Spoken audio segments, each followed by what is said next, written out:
दोस्तों नमस्कार, मैं उमेश गौतम समग्र प्रदेश समाचार से। आज हम बात करेंगे गौरक्षा पर और गौरक्षा की अभियान पर।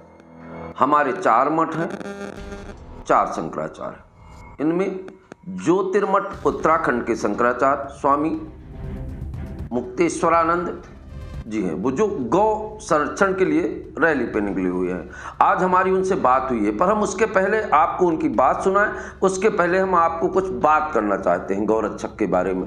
वर्तमान में गौ को राजनीति से जोड़ दिया गया है। ये गौ का सबसे पहला दुर्भाग्य था। भारत में गौ की रक्षा के लिए कोई पार्टियां सामने नहीं हैं।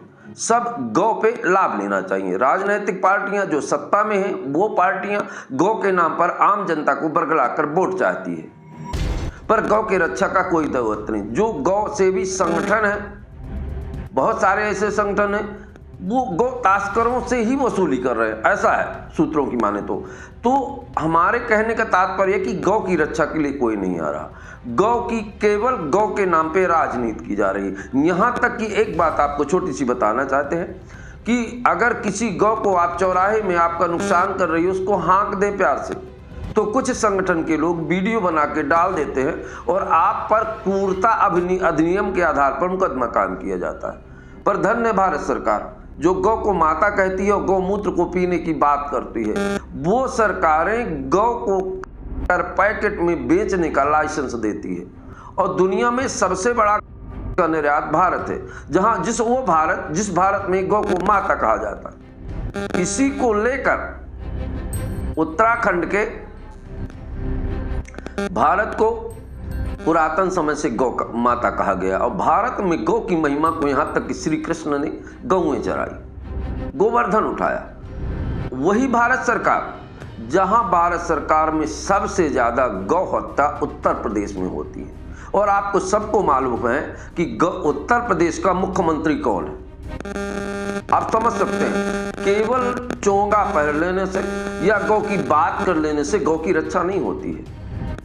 स्वामी मुक्तेश्वरानंद ने सही कहा है कि आज राजनीतिक दल राजनीति के आधार पर गौ का इस्तेमाल कर रहे हैं, पर गौ रक्षा के लिए कोई नहीं आ रहा। अब संतों को ही आना पड़ेगा, ऐसा प्रतीत होता है। विगत दिनों में भी जब देश पर, राष्ट्र पर संकट आया तो संतों ने बृहद आंदोलन की और अपनी बलि दी।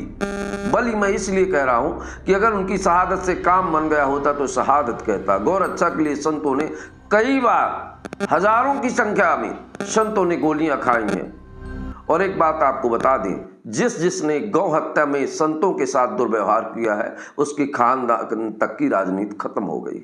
ये भारत है, यहाँ गौ को माता ही कहते हैं। और जब तक ये धरती और आसमान रहेगा, तब तक गौ को माता ही कहेंगे। तकलीफ तो मुझे उनसे है जो गौ के नाम पर चंदा लेते हैं, गौ के नाम पर तस्करी करने वालों से चंदा मांगते हैं। थोड़ा सा किसी संगठन में कोई बात हो जाए तो ये आंदोलन करते हैं, पर कुछ संगठन ऐसे हैं जो हिंदू की बात करते हैं, वे गौ तस्करों को रोकने के कभी आंदोलन नहीं करते। ये सरकारें गौ के तस्करों को रोकने के लिए कोई काम नहीं करती।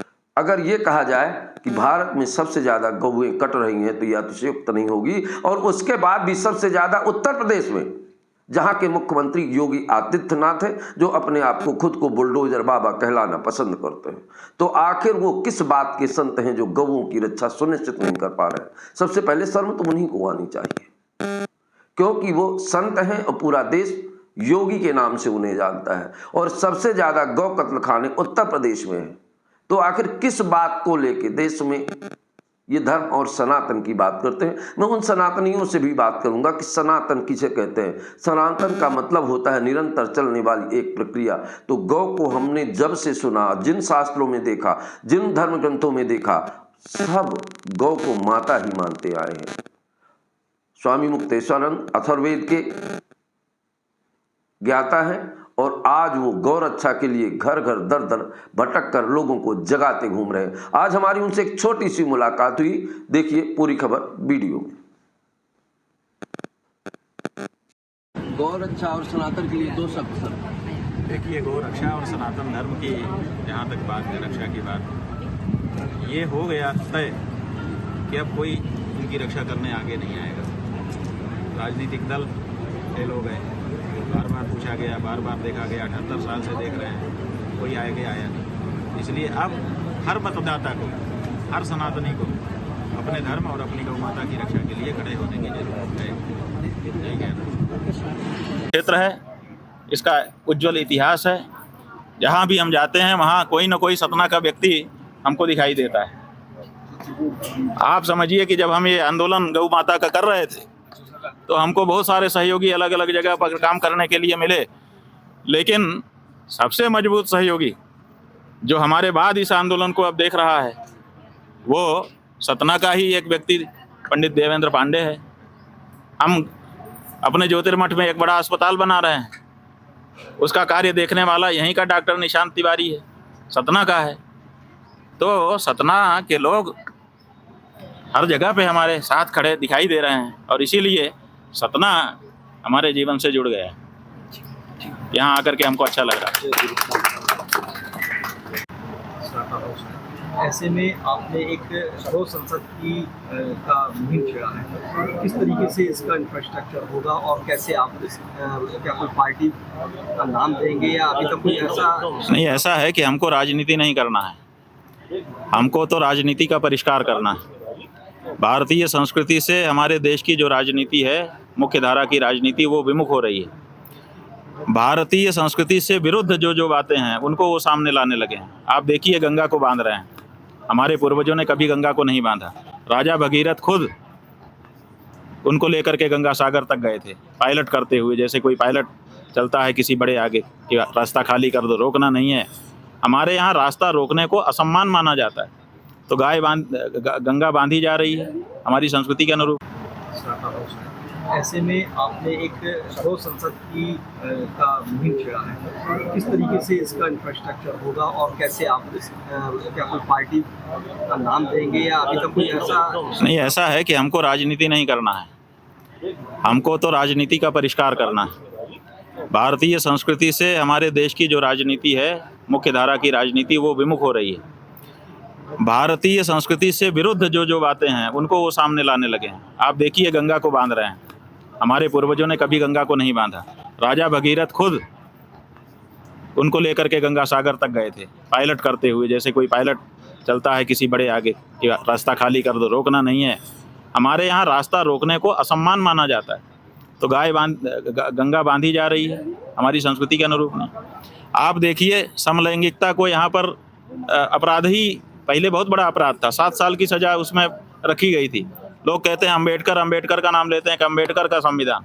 अम्बेडकर तो कहता था कि 7 साल की सज़ा करो जो अप्राकृतिक कार्य करते हों, समलैंगिक संबंध स्थापित कर रहे हों। आपने उसको बदल लिया, अम्बेडकर को कहाँ मान दिया आपने? आप तो अम्बेडकर के विरुद्ध जा रहे हो, लेकिन हो गया, उसमें कोई दिक्कत नहीं है। अब समलैंगिक संबंध अपराध ही नहीं रह गए। अरे समलैंगिक संबंध तो दूर, अब तो आपसी रजामंदी से अगर आपकी स्त्री आपके सामने ही किसी पर पुरुष के साथ अगर जा रही है तो आप उसको भी नहीं रोक सकते हो। तो ये भारतीय संस्कृति के अनुरूप नहीं है। और इसी तरह से गौ हत्या आदि मुद्दे हैं। तो बहुत सारे ऐसे मुद्दे हैं जिनकी लंबी सूची बन गई है कि वो भारतीय संस्कृति के विरुद्ध हमारे देश में कार्य होने लगे हैं, कानून बनने लग गए हैं। तो ऐसी परिस्थिति में भारतीय राजनीति का परिष्कार आवश्यक है। और जब जब भारत की राजनीति गलत दिशा में गई है तो भारत के साधु संत धर्माचार्य सामने आए हैं और उन्होंने उसका परिष्कार किया है। तो हम जो कार्य कर रहे हैं, गौ संसद का निर्माण कर रहे हैं, वो इसलिए नहीं कर रहे हैं कि हमें राजनीति करना है, हम इसलिए कर रहे हैं कि हमारी राजनीति में परिष्कार। अभी इसी को थोड़ा सा स्पष्ट करेंगे कि बगैर सांसद तो गौ संसद कैसे की स्थापना होगा? देखिए, सांसद का मतलब ये है कि गौ सांसद हमारा होगा, गौ विधायक हमारा होगा, गौ पार्षद हमारा होगा, गौ मेयर हमारा होगा। ये क्यों होगा? इसलिए होगा कि जो मेयर चुना गया है, जो पार्षद चुना गया है, जो विधायक चुना गया है, जो सांसद चुना गया है, वो अपने सदन में जा कर के जो क्षेत्र की जनता की सचमुच की हृदय की आवाज़ है उसको नहीं उठा रहा है। जैसे गौ रक्षा क्षेत्र के लोग चाहते हैं, लेकिन इस आवाज़ को कोई सांसद जाके संसद में नहीं उठा रहा है, कोई विधायक विधानसभा में नहीं उठा रहा है। तो हम चाहते हैं कि हमारे गौ सांसद, हमारे गौ विधायक और इसी तरह से हर पद पर जो हम गाय के लिए लोगों को मनोनीत कर रहे हैं, वो लोग उनको मजबूर करें, उनको प्रेरित करें। हिंदू राष्ट्र की तमाम आवाज़ें